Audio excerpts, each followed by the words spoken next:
ครับขอบคุณพี่รักชนก5 แดงครับ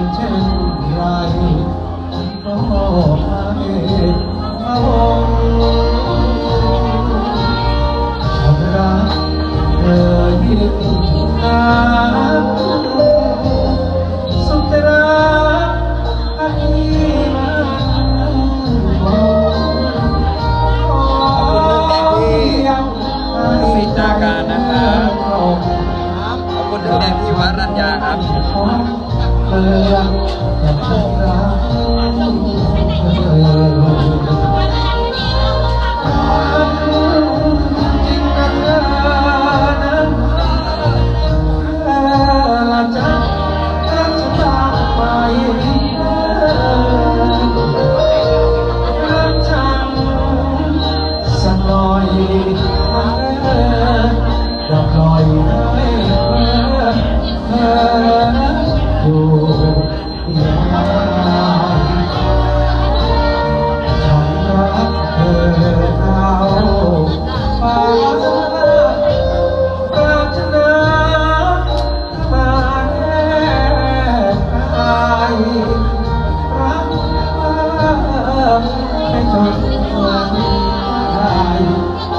2 แดงครับพี่อังคณาครับ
ขอบคุณทุกท่านเป็นเกียรติกันเด้อครับทุกท่าน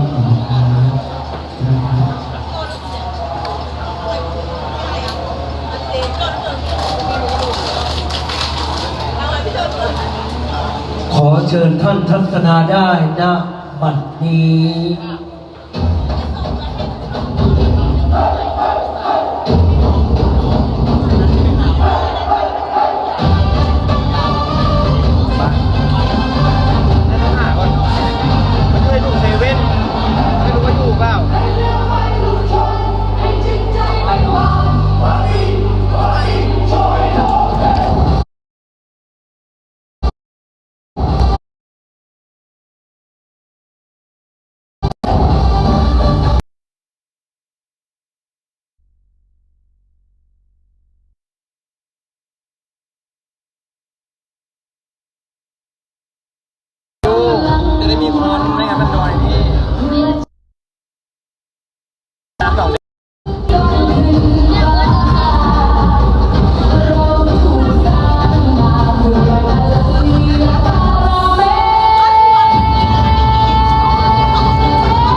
ทิพย์ครับ อันนี้เรามีอีกปะเดี๋ยวให้เอาไม่เป็นไร หมดแล้ว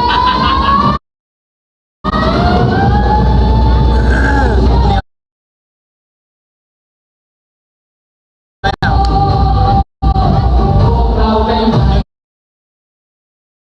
ร้อยแดงแล้วครับครับ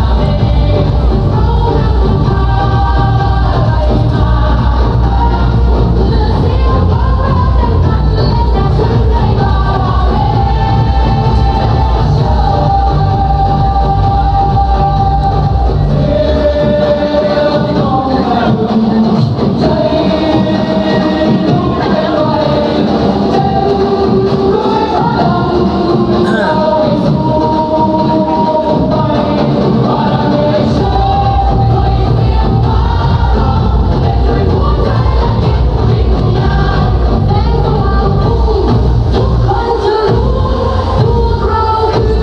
คร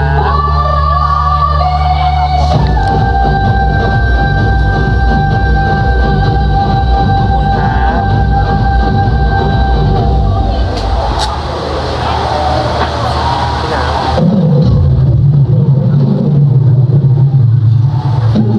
พี่หนาว กาตยาสิงลิเกเห็นเมืองปู่